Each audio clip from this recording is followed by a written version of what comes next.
Hello everyone. So I am a medical student and I am currently doing my MBBS from Army College of Medical Sciences, Delhi, Kent. मैं अपनी final year MBBS में हूँ. मैं 2019 batch से belong करती हूँ. So today I am going to talk about next. यहाँ पे जो सोर्स में रेफर करने वाली हूँ वो होगा लेटेस्ट गैजेट जो मेरे व्हाट्सएप ग्रुप्स पे, जो हमारे कॉलेज के ग्रुप्स पे आया है, जो NMC ने रिलीज किया है, which is dated 27 June 2023. Okay, so हमने रिसीव किया ये 30 जून को, बट ये 27 जून 2023 इस पे लिखा हुआ है. एंड इसके अंदर सारी क्लैरिफिकेशन इन्होंने देने की कोशिश की है. जो भी नेक्स्ट के रेगुलेशंस है, जो भी NMC की गाइडलाइंस है, वो सब इन्होंने बताने की कोशिश की है. एंड इन्होंने एक तरीके से रेगुलेशंस पास कर दिए हैं नेक्स्ट से रिलेटेड. सो नेक्स्ट आएगा तो जरूर, बट कौन से मंथ से एग्जैक्टली आएगा ये सब चीज़ें हम पता करेंगे इस वीडियो के through. So stay tuned. And मैं सिर्फ और सिर्फ इस PDF को ही रेफर करने वाली हूँ यहाँ पे. लेटर ऑन हो सकता है कि क्योंकि बहुत सारे लोग पिटीशंस फाइल कर रहे हैं, बहुत सारे लोग अपने इनपुट्स दे रहे हैं, तो हो सकता है NMC अपनी गाइडलाइंस चेंज करे. उस वक्त मैं वो चेंजेस आपको बताऊंगी. बट अगर आप ये बहुत ही लेट ये वीडियो देखोगे तो आप एक बार डेट जो है वो देख लेना. अगर कोई लेटेस्ट PDF आई है, कोई लेटेस्ट रेगुलेशंस आए हैं, तो उस पर मैं उस वक्त वीडियो बनाऊंगी. एज पर नाउ जो भी गाइडलाइंस हैं वो मैं इसी गैजेट से रेफर करने वाली हूँ. इसके जो टोटल नंबर ऑफ पेजेस हैं वो 17 पेजेस हैं. इसके अंदर हिंदी में दे रखा है पहले, एंड उसके बाद इंग्लिश में दे रखा है. ओके, सो 7-8 पेज की जो है वो पूरी की पूरी यहाँ पे बातें इन्होंने हमें बताने की कोशिश की है. So let's get it to this PDF. And मैं पूरा ऑलरेडी रीड कर चुकी हूँ, बट मैं इसको लेके बैठी हूँ सो दैट मैं कोई पॉइंट जो है वो मिस ना करूँ. सबसे पहले यहाँ पे बात हम करते हैं. इन्होंने कुछ डेफिनेशंस बताने की कोशिश की है विच आर नॉट बहुत ज़्यादा इंपॉर्टेंट राइट नाउ. ठीक है, तो हम बेसिक फंडा यहाँ पे जानेंगे, बहुत ज़्यादा कॉम्प्लिकेट नहीं करेंगे चीज़ों को. सो डेफिनेशंस जो हैं वो मैं स्किप कर रही हूँ यहाँ पे. उसके बाद आता है जनरल.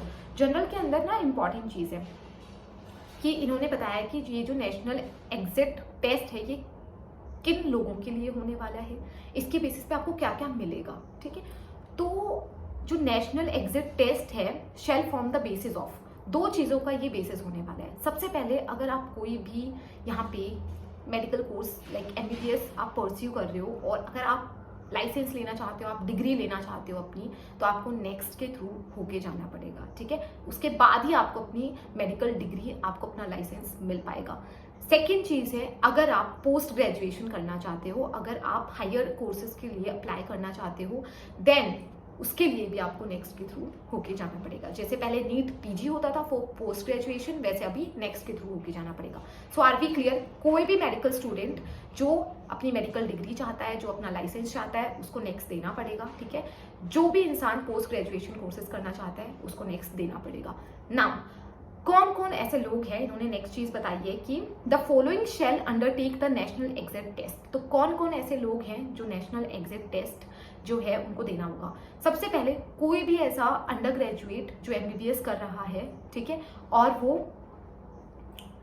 इन फ्यूचर अपनी डिग्री चाहता है, फाइनल ईयर के बाद ये टेस्ट होगा. सो उसको ये देना पड़ेगा. कोई भी ऐसा इंसान जो इंडिया से अंडर ग्रेजुएशन कर रहा है MBBS, उसको ये एग्जाम देना पड़ेगा. नेक्स्ट यहाँ पे आ जाते हैं फॉरेन मेडिकल ग्रेजुएट. तो कोई भी फॉरेन मेडिकल ग्रेजुएट, ठीक है, जिसने एक वेरीफाइड जगह से अपनी मेडिकल डिग्री तो ली है एंड वो इंडिया में प्रैक्टिस करना चाहता है, देन उसे नेक्स्ट देना पड़ेगा.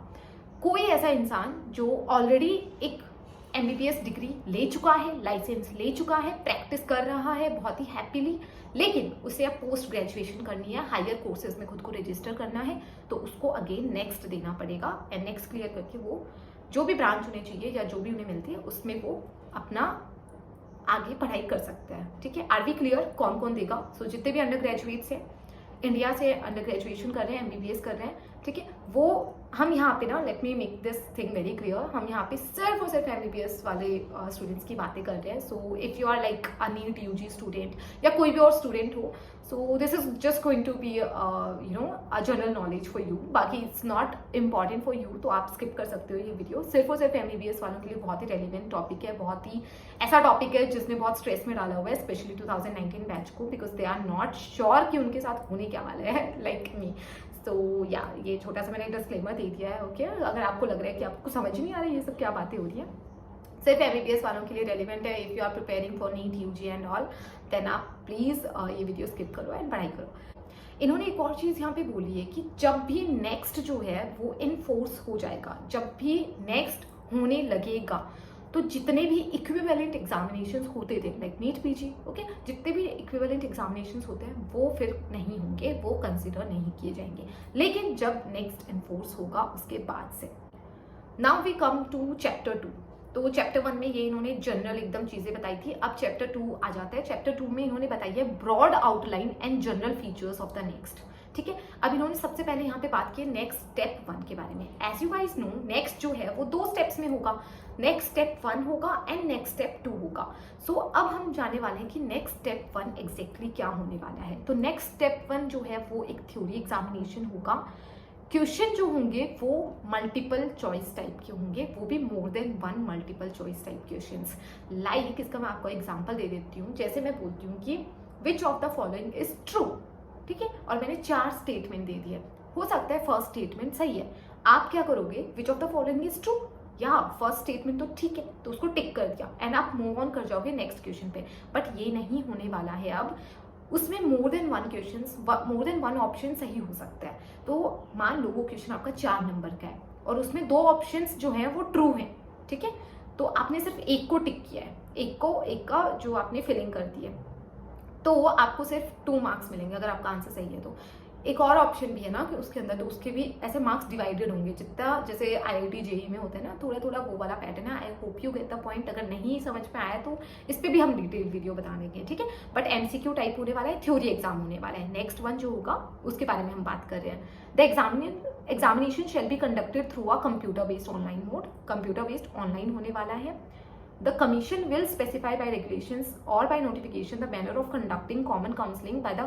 अब देखो काउंसलिंग के बारे में यहाँ पे इन्होंने बहुत ज़्यादा क्लैरिटी नहीं दी है and we are not going to deep dig into this, क्योंकि काउंसलिंग एक बहुत ही बाद में आने वाली चीज़ है, ठीक है। जब हम एग्जाम दे चुके होंगे, एग्जाम में अपेयर कर चुके होंगे, काउंसलिंग उसके बाद की चीज़ है।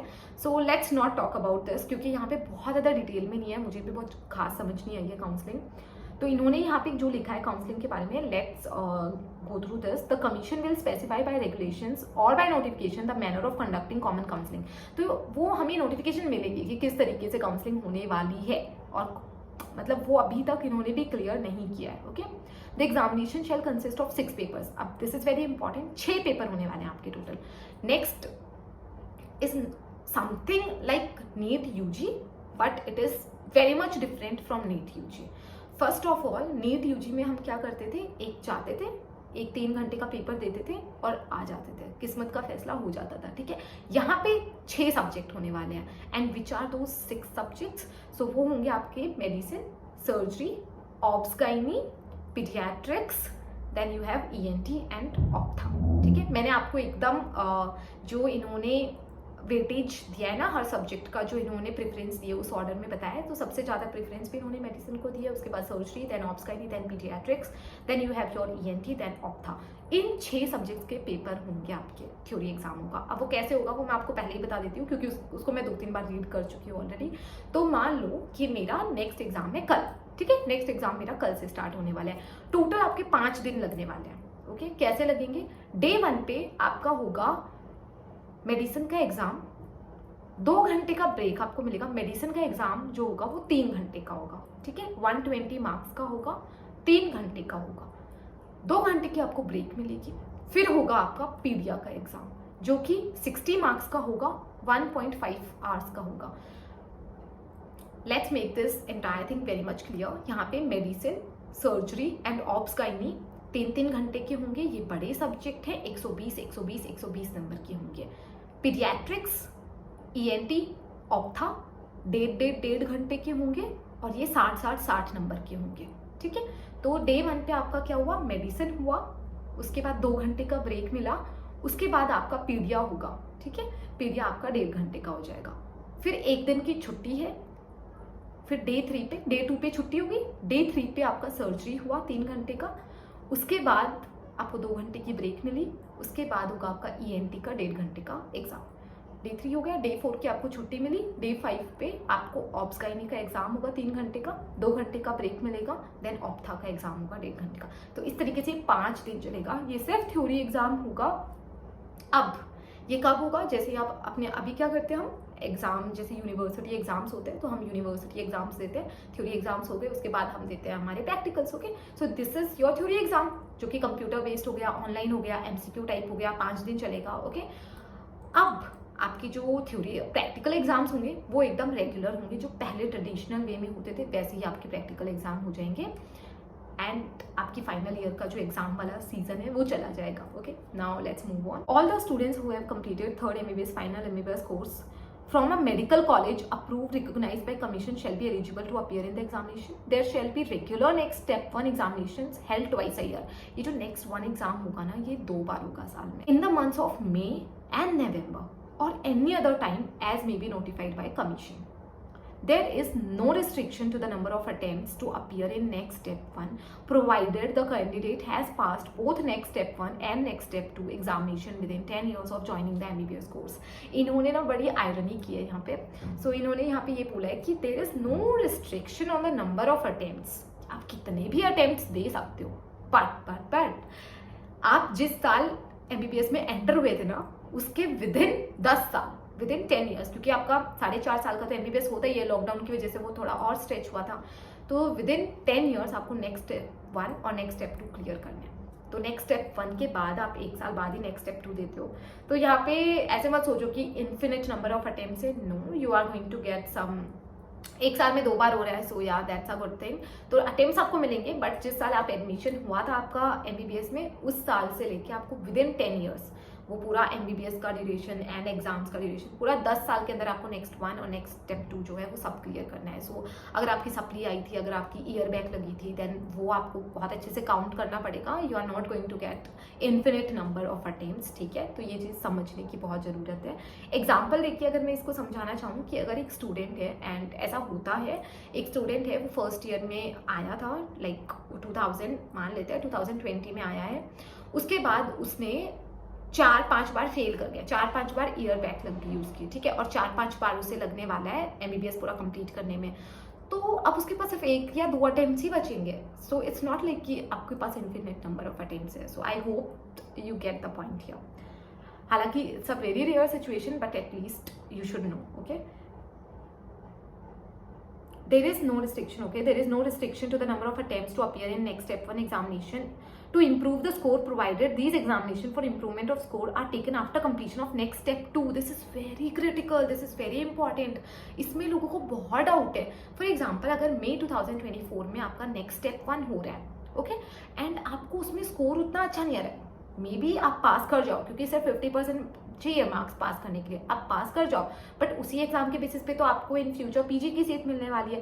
तो आपने मई में आपने अपना नेक्स्ट स्टेप 1 दिया, अब आपके स्कोर्स उतने अच्छे नहीं हैं, एंड आप चाहते हो कि नवंबर वाला दे लो, नेक्स्ट स्टेप 1 जो होने वाला है, बट आप नहीं दे पाओगे, क्योंकि आप ऑलरेडी एक साइकिल का हिस्सा बन चुके हो। जो ये मई, मान लीजिए मई 2024 में आपने नेक्स्ट स्टेप 1 दिया है, देन आप इस नेक्स्ट स्टेप 1 का जो नेक्स्ट स्टेप 2 होगा ना, इस साइकिल का, आप वो देके उसके बाद ही अपना स्कोर इंप्रूव करने के लिए दूसरी साइकिल में एंटर कर सकते हो। I hope I am making the point very clear over here, क्योंकि ये बहुत कॉम्प्लिकेटेड चीज़ है एंड इसमें बहुत डाउट हो रहा है। But as per this gadget जो रिसेंटली आया है, इसमें ये लिखा है कि ऐसे मत सोचना कि चलो हवा में दे देते हैं एंड फिर नवंबर वाला दे लेंगे 6 महीने बाद। नो, आप नेक्स्ट स्टेप 2 देके उसके बाद ही वो कर सकते हो। हाँ, यहाँ पे अब बहुत सारे लूप होल्स हैं कि बच्चे ऐसे सोचेंगे कि सप्ली आ जाए 1-2 सब्जेक्ट्स में, या फिर मैं 2-4 सब्जेक्ट्स बहुत अच्छे से मार्क्स ला के पास कर लूँ, उसके बाद मैं सप्ली एग्जाम तो दूंगा, तो वहाँ पे मेरा स्कोर और इम्प्रूव हो जाएगा, 2 सब्जेक्ट में तब प्रिपेयर कर लूँगा। सो ये बहुत सारा एक बज़ है, बट मैं हूँ जैसे, तो मैं सप्ली में यकीन नहीं रखती हूँ। मैं बिल्कुल भी ऐसा कोई भी स्टेप नहीं लूँगी जिसमें मैं इंड्यूस्ड सप्ली लाऊँ खुद की।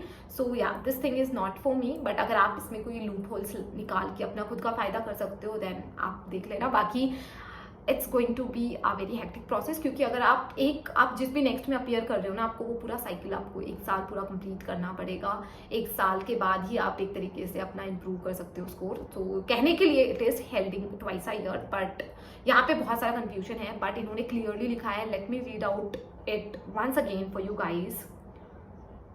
The next step, there is no restriction for the number of attempts to appear in the next step 1 examination to improve scores, provided these examinations for improvement of scores are taken after completion of next step candidate is not entitled to appear in next step 1 for improvement of score till completion of next step 2. Okay, I hope you are getting the point, क्योंकि next step 1 आपका theory exam है, वो जैसे ही आपकी MBBS की final year complete होगी आपका theory exam हो जाएगा, उसके बाद after completion of your internship, right, theory exam तो नेक्स्ट स्टेप 1 हो गया, फिर प्रैक्टिकल्स आपकी यूनिवर्सिटी करवा देगी ट्रेडिशनली, फिर आपकी इंटर्नशिप स्टार्ट हो जाएगी अगर आप सब पास कर लेते हो तो। इंटर्नशिप के 1 साल बाद फिर नेक्स्ट स्टेप 2 होगा, you are getting my point. तो 1 साल बाद नेक्स्ट स्टेप 2 हो रहा है, तो आप एक तरीके से अगर इम्प्रूव करना चाहते हो तो आप 1 साल बाद दोबारा जब नेक्स्ट स्टेप 1 होगा उसी में इम्प्रूव कर सकते हो, क्योंकि आप ऑलरेडी एक हिस्सा बन चुके हो ना साइकिल का। तो you have to like give next step 2, एक बार के लिए इंटर्नशिप करके नेक्स्ट स्टेप 2 देना ही पड़ेगा आपको, एंड उसके बाद आपके पास लाइसेंस वाइसेंस सब आ जाएगा, आप एक MBBS student, MBBS like degree तो आपके पास आ ही जाएगी। अब आप नेक्स्ट स्टेप 1 दे सकते हो जितनी भी बार आप चाहो, सिर्फ स्कोर इम्प्रूव करने के लिए, ठीक है, बट लास्ट जो लेटेस्ट आप दोगे उसी का स्कोर कंसीडर किया जाएगा। तो एक चीज़ यहाँ पे समझने की ज़रूरत है कि अगर आप जैसे मैं हूँ, तो अगर मैं चाहती हूँ कि मुझे बिल्कुल ड्रॉप ना लेना पड़े, मुझे बिल्कुल कुछ ना करना पड़े, देन मुझे पहले ही एक ऐसे नेक्स्ट में अपीयर करना चाहिए जिसके लिए मैं फुल्ली रेडी हूँ, ठीक है। लेकिन अगर आप सिर्फ अपने थ्योरी एग्जाम पास कर देना चाहते हो तो आप नेक्स्ट दे सकते हो एंड आप पास हो जाओगे इसमें, जो कि थोड़ा सा आसान रहेगा, ठीक है, क्योंकि 50% मार्क्स चाहिए, बट नेगेटिव मार्किंग है, so it's not going to be that easy जितना हमारे ट्रेडिशनल यूनिवर्सिटी एग्जाम्स होते थे। सो आप यहाँ पे नेक्स्ट पास कर लोगे, उसके बाद आप अपनी प्रैक्टिकल्स देके आप इंटर्नशिप में घुस जाओगे, फिर इंटर्नशिप के बाद next step 2 is going to be आप पास और फेल एग्जाम ओनली, तो आप पास या फेल वहाँ पे डिसाइड हो जाओगे। तो आप अगर आप पास हो जाते हो then you have your degree, you have your licence, okay. But post graduation में अब आपकी जो नेक्स्ट स्टेप 1 था, हो सकता है आपने उतनी अच्छी रैंक ना आए और आप पोस्ट ग्रेजुएशन की मनचाही ब्रांच ना पा पाओ, but at least you have your degree, okay, at least you have your degree. आप कहीं प्रैक्टिस कर सकते हो, कहीं ज्वाइन कर सकते हो, कुछ भी आप you know to earn basically, because we are growing old and we need to earn. एक पर्टिकुलर टाइम पे हम चाहेंगे कि हम कमाने लगे, अभी कितने दिन और ड्रॉप पे ड्रॉप लिए जाएंगे। सो आप कुछ भी ज्वाइन कर सकते हो एंड उसके बाद आप नेक्स्ट स्टेप 1 जब भी हो रहा है आप देते रहो जब तक आपको अपनी मनचाही ब्रांच नहीं मिलती है। So it's not that complicated जितना इसको लोग बना रहे हैं। I hope you are getting my point, क्योंकि अभी नीट पीजी में भी वही होता है, थोड़ा बहुत हम सिमिलैरिटीज ढूंढना चाहें तो अभी क्या होता है, आप फाइनल ईयर का बस ये रैंक कंसिडर नहीं होती, बाकी आप फाइनल ईयर की थ्योरी पास करते हो, प्रैक्टिकल पास करते हो, इंटर्नशिप में घुसते हो, इंटर्नशिप के बाद देयर इज नो एग्जाम, ये एक चीज़ है।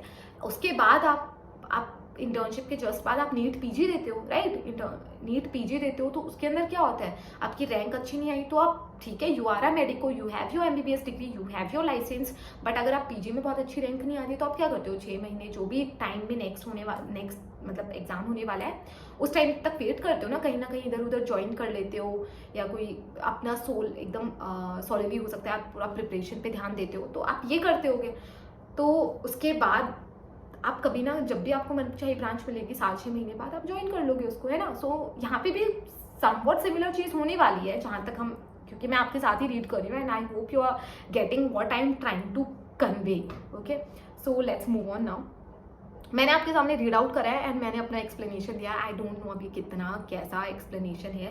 देखो, I just want to talk to you guys because मैं भी आप जैसी हूँ। मतलब जिस दिन ये पूरा नेक्स्ट वाला सीन हुआ था एंड पूरी बातें बाहर आई थी तो एवरीबडी इज लाइक कुछ समझ नहीं आ रहा है, कॉन्फिडेंस रखो तो ऐसा रखो जिसको समझाने के लिए अलग से कॉन्फिडेंस रखना पड़े। सो ये बहुत ज़्यादा मुझे लग रहा है कि अजीब सा कुछ एक्सप्लेनेशन हुआ था, उसको कुछ समझ नहीं आ रहा था, बट सम वॉट अभी थोड़ी क्लैरिटी तो हमें मिली है, राइट।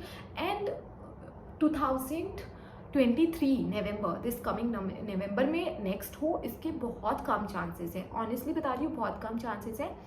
बहुत सारे कोचिंग इंस्टीट्यूट्स हो सकता है आपको बोलेंगे कि होने वाला है, अभी नवंबर में ही होने वाला है, बट उसके चांसेस बहुत कम है।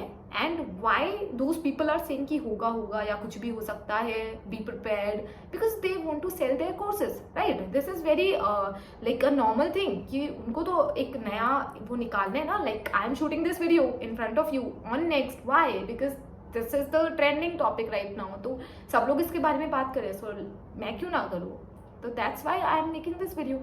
सो सबका अपना एक स्ट्रेटेजी होता है, सब लोग चाहते हैं कि उनका बिजनेस, उनका जो भी है वो ग्रो करे, राइट। तो that's why they are going to, maybe they are not going to give you the एकदम ऑथेंटिक वाली इन्फॉर्मेशन कि नवंबर में नहीं होने वाला है, बट उनको भी पूरा क्लैरिटी तो नहीं है इस चीज़ पे, बट या कुछ टीचर्स हैं, जैसे if you guys know there are a few teachers जो इंस्टा ट्वीट वगैरह पे करके उन्होंने बोला है कि मोस्ट लाइकली मई 2024 से स्टार्ट होगा next. Okay, the next step 1 shall replace the conventional university institutional theory examinations of third MBBS final MBBS part 2, third MBBS final MBBS part 1 and third MBBS part 2 practical clinical examination shall continue to be conventionally unless otherwise notified by the commission. So if you heard this line very clearly, तो ये वही बात है जो मैंने बताई है आपको. थ्योरी एग्जाम्स को रिप्लेस करेगा बट प्रैक्टिकल्स ट्रेडिशनल वे में ही होंगे. नेक्स्ट स्टेप 1 की बात करें. Now let's come to the next step 2. तो नेक्स्ट स्टेप 2 में क्या है? Next step 2 shall be a practical clinical and viva voice examinations covering 7 clinical subjects. Here we have 7 clinical subjects. There we were having 6 clinical subjects. Okay, so यहाँ पे कौन कौन से subjects हैं? Medicine and allied discipline, surgery, obs-gynae, pediatrics, ENT, optha, and यहाँ पे जो additional है वो है orthopedics and physical medicine and rehabilitation. So यहाँ पे आपका ortho and physical medical rehabilitation जो है वो एक add हुआ है. The examiner shall be objective, structured, clinical case based, simulated case. तो आपको पता है कि जब आपका प्रैक्टिकल क्लिनिकल एग्जामिनेशन होता है, वाइवा होता है, तो उसी फॉर्मेट का कुछ होने वाला है, फेस टू फेस होगा, कुछ ऑनलाइन नहीं है. सो ये समवॉट सिमिलर होगा जो हमारे प्रैक्टिकल एग्जाम्स एज यूजुअल होता है. हाँ, इसके अंदर थोड़ा कॉम्पिटेंसी बेस्ड होगा, कॉम्पिटेंसीज पे फोकस करेंगे, उसके बेसिस पे आपको ये लोग जज करेंगे. बट नेक्स्ट 2 में कोई मार्क्स का चक्कर नहीं है. नेक्स्ट 2 में दे विल डिक्लेयर जस्ट कि आप पास हो या फेल हो. सिंपल. अगर आप नेक्स्ट स्टेप 1 दे चुके थे, पास हो चुके थे, ठीक है, एंड आपके यूनिवर्सिटी प्रैक्टिकल भी हो चुके थे, उसके बाद ही आप इंटर्नशिप में घुसे हो, राइट. तो इंटर्नशिप के बाद नेक्स्ट स्टेप 2 आपको पास या फेल डिक्लेयर करेगा. पास होते ही you have your licence, you have your degree, everything. अब वो नेक्स्ट स्टेप 1 में आपकी जो रैंक थी उस बेसिस पे आपको पीजी की सीट कौन सी मिल रही है, पसंद की मिल रही है, ले लो, नहीं मिल रही है तो नेक्स्ट स्टेप दोबारा जो नेक्स्ट स्टेप 1 होने वाला है उसमें अपियर कर जाओ. So it's going to be quite easy. Okay, अभी पढ़ते पढ़ते यार मुझे भी रियलाइज हो रहा है कि इतना भी कॉम्प्लिकेटेड नहीं है जितना इसको बना दिया है, बड़ी हाइप क्रिएट कर दिया है. Anyways it is complicated, it is not that easy जितना मतलब, पर जितना मुझे कल तक बस था, जितना मुझे एकदम फ्रस्ट्रेटेड सी थी मैं कि समझ ही नहीं आ रहा है कुछ, उतना मैं आज नहीं हूँ एटलीस्ट. ओके, सो आगे हम पढ़ते हैं. The examination shall be objective, clinical skills देखेगा आपका, क्लिनिकल डिसीजन मेकिंग देखेगा. This we are talking about next step 2 जो आप इंटर्नशिप के बाद दोगे. Okay, this video is already 23 minutes long और इसमें से मैं ज़्यादा कुछ कट भी नहीं करने वाली हूँ. सो गाइज आई थिंक मुझे इसका पार्ट 2 बनाना पड़ेगा. Okay, so there shall be a regular next step 2 examination twice a year. Next step 2 भी 2 बार होगा साल में. And next step 2 supplementary examination shall be held twice a year and is restricted to only those candidates who have failed. Next step 2 का supplementary. अब देखो कोई भी एग्जाम अगर हो रहा है तो उसका सप्ली भी होगा, जो फेल करेंगे वही सप्ली दे पाएंगे. It is not going to be for the purpose of, वैसे भी नेक्स्ट 2 में स्कोर का कोई सिस्टम नहीं है तो स्कोर इंप्रूवमेंट वाला यहाँ पे चीज़ नहीं है. नेक्स्ट स्टेप 1 में ऐसा है कि नेक्स्ट स्टेप 1 में हो सकता है ना कुछ बच्चे चाहें कि सप्ली वाला पेपर देते तो स्कोर इंप्रूव हो जाएगा. If you have failed the exam only then you can appear for the supply exams. Okay, there is no restriction to the number of attempts to appear in next step 2. Probably the candidate has passed next step 1 and next step 2 examination within 10 years of joining the MBBS. I hope this number is clear over here. अब इसके बाद इन्होंने next score के बारे में बहुत सारा ज्ञान यहाँ पे बताया हुआ है. सो मुझे ऐसा लग रहा है मुझे इसके 2-3 पार्ट्स बताने पड़ेंगे वरना ये बहुत ज़्यादा हो जाएगा. मतलब you know a lot of information एकदम से मिलेगी तो हम उस चीज़ को बिल्कुल प्रोसेस नहीं कर पाएंगे. So I hope this much information for this video is sufficient. अगर आप लोग इस वीडियो को पसंद करोगे, अगर आपको जिस भी तरीके से मैंने कन्वे किया आपको मैसेज, अगर ये चीज़ आपको पसंद आएगी देन डेफिनेटली मैं पार्ट 2 एंड पार्ट 3 ले आऊँगी. बट कुछ हद तक अगर मैं 1% भी आपको कुछ भी क्लैरिटी दे पाई then I am so glad, क्योंकि मैं खुद भी इसे बार बार पढ़ रही हूँ ताकि मुझे क्लैरिटी मिले. And I hope till now जितने भी पेजेस मैंने अभी तक कवर किए हैं, जितनी भी चीज़ें मैंने अभी तक कवर की हैं आपको बताई हैं, I know there are a few doubts left. लेकिन अगर अब तक की सारी चीज़ें समझ आई हैं, थोड़ी बहुत क्लैरिटी मिली है, then let me know, let's brief it out. Okay, जितना भी हमने समझा है उसको थोड़ा ब्रीफिंग कर लेते हैं उसकी. तो नेक्स्ट एग्जाम जो होने वाला है नेक्स्ट स्टेप 1 होगा, नेक्स्ट स्टेप 2 होगा. नेक्स्ट स्टेप 1 जो होगा वो थ्योरी एग्जाम होगा, जो आपके फिलहाल यूनिवर्सिटी थ्योरी एग्जाम्स होते हैं उनको रिप्लेस करेगा. ठीक है। प्रैक्टिकल एज यूजुअल होंगे, बट सिर्फ थ्योरी एग्जाम ना होके जो हम चाहते हैं ना, जैसे हम ACMS वाले VMMC में जाते हैं और हमारे थ्योरी एग्जाम दे के आते हैं, वो हमें नहीं करना पड़ेगा। हमें क्या करना पड़ेगा, हमें सीधा नेक्स्ट देना पड़ेगा। अब ये कुछ चीज़ें आगे दे रखी थी उन्होंने, बट मैंने यहीं पे बता दी कि नेक्स्ट होने क्या वाला है। तो this I have wonderfully explained I guess कि ये 5 दिन का एग्जाम होने वाला है, 6 सब्जेक्ट होने वाले हैं, ठीक है। मेजर सब्जेक्ट जो है 120 नंबर के 3 घंटे के वो हैं, मेडिसिन, सर्जरी एंड ऑब्सकाइनी। 1.5 घंटे के 60 नंबर के आपके हैं पीडिया, ऑप्था एंड ENT, ठीक है। तो 3 दिन टोटल एग्जाम होगा, बीच में 2 दिन की छुट्टी होने वाली है। सो दिस 3 डेज, क्योंकि एक दिन में 2 एग्जाम होंगे, एक मेजर एग्जाम, एक माइनर एग्जाम। तो आई hope this much is clear. तो इस तरीके से आपने अपना दे दिया नेक्स्ट वन। उसके बाद क्या होगा, आपको क्या करना पड़ेगा, आपके प्रैक्टिकल्स होंगे, ठीक है। Then you are out of this final year MBBS। Of course आप रिजल्ट का वेट करोगे, बट एटलीस्ट फॉर वंस आपने एग्जाम दे चुके अपने फाइनल ईयर MBBS के, फिर आप ट्रिप्स मारोगे, आप घूमोगे फिरोगे, फिर आपका रिजल्ट आएगा। सो 50% मार्क्स चाहिए। जैसे हम स्कोर्स की बात नेक्स्ट वीडियो में करेंगे, बट आपको थोड़ा आइडिया दे देती हूँ कि 50% मार्क्स चाहिए, नेगेटिव मार्किंग भी है, 50% मार्क्स चाहिए पास होने के लिए। इंडिविजुअल सब्जेक्ट में भी 50% मार्क्स चाहिए पास होने के लिए, ठीक है। तो अगर आपने वही क्राइटेरिया है जो आपकी यूनिवर्सिटी एग्जाम्स में होता है, तो if you have passed your next step 1 and जो आपके कॉलेज ने आपके थ्योरी एग्जाम्स करवाए थे, प्रैक्टिकल एग्जाम्स करवाए थे, पास कर लिया, तो एज यूजुअल आप इंटर्नशिप करोगे।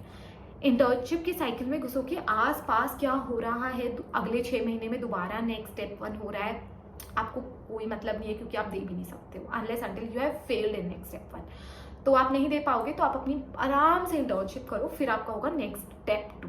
नेक्स्ट स्टेप 2 क्या होगा, पूरा क्लिनिकल, प्रैक्टिकल, वाइवा इस टाइप का एग्जाम होने वाला है। उसके अंदर कोई स्कोर सिस्टम नहीं है, पास फेल, ठीक है। पास हो जाओगे, लाइसेंस मिल जाएगा, you can practice as a doctor anywhere in India. तो आप मेडिको तो बन ही गए हो। अब आपकी काउंसलिंग वगैरह इन्होंने बहुत ज़्यादा क्लियर नहीं बताया काउंसलिंग कैसे होगी, बट आपके नेक्स्ट स्टेप 1 जो दिया था, क्योंकि उसी के बेसिस पे आपको स्कोर्स मिले थे ना, आप पास तो कर गए होगे, पर हो सकता है आप जस्ट पास किए हो, आपको बहुत अच्छी रैंक नहीं मिल रही है, तो अब आप दोबारा नेक्स्ट स्टेप 1 दे सकते हो, अपना स्कोर इंप्रूव कर सकते हो। आई hope this thing is clear, okay. थोड़ा बहुत मैंने भी क्लियर की है चीज़ें, आई होप आपको थोड़ी हेल्प मिली हो इस वीडियो से। If yes then you have to subscribe.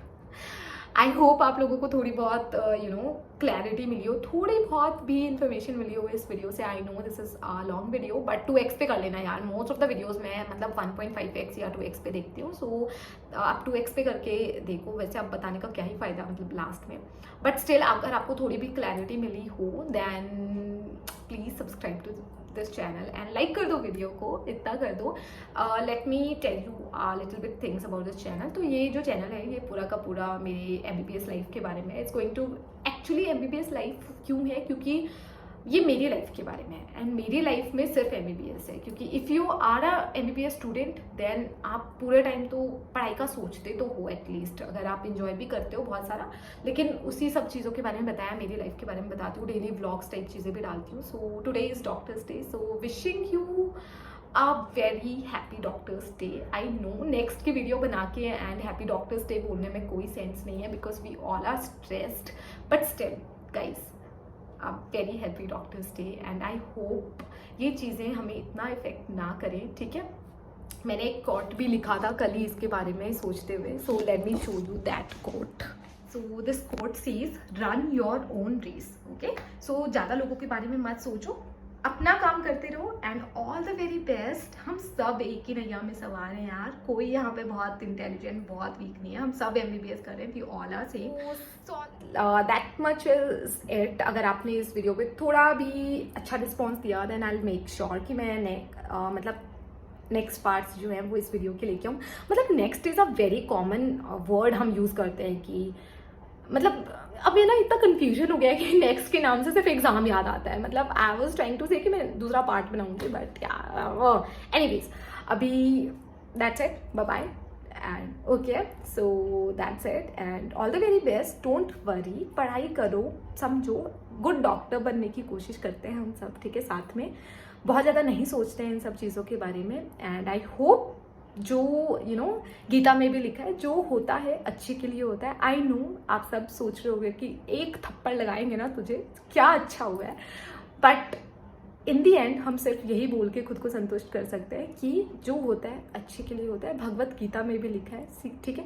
तो ठीक है, अब यही चीज़ कह के खुद को तसल्ली दे सकते हैं। सो गाइस, सबके साथ हो रहा है यार, chill, take a chill pill, ज़्यादा बात मत करो, वीडियो देखो मेरी आके, थोड़ा बहुत तो आपको नॉलेज मिलेगी इसके बारे में। हालांकि मैं खुद ही अवॉइड करती हूँ टॉपिक, अपनी पढ़ाई पे ध्यान देते हैं यार। बहुत ज़्यादा गॉसिप, बहुत सारी बातें, बहुत सारी ये करने से क्या ही मिलेगा, अननेसेसरी स्ट्रेस मिलता है। Okay, so that's it. बहुत लंबी वीडियो भी है, you guys are not going to watch it, I know, but still यहाँ तक अगर कोई भी पहुँचा है ना, चाहे स्किप करके भी पहुँचाओ, अगर यहाँ तक पहुँचा है ना, then I just love you guys. Bye bye.